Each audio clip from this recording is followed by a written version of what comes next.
Hey guys, welcome to this quick tutorial where we'll explain what is Notion, so let's get started. So, what is Notion?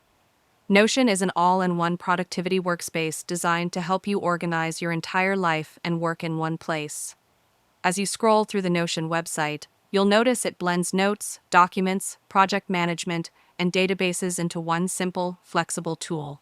You can create pages for anything tasks, goals, class notes, business systems, content calendars, or even entire wikis. Everything is built using blocks, so you can add text, images, checklists, embeds, and databases and arrange them however you want. This makes Notion super customizable for any workflow. Whether you're a student trying to stay organized, a freelancer managing clients, or a team building a shared knowledge base, Notion adapts to exactly what you need.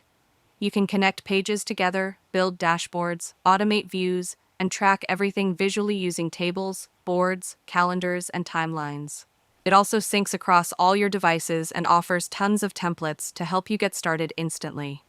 From personal productivity to team collaboration, Notion gives you the freedom to design your own system instead of being forced into a rigid app structure. And that's it. If you found this video helpful, consider giving it a like and subscribe.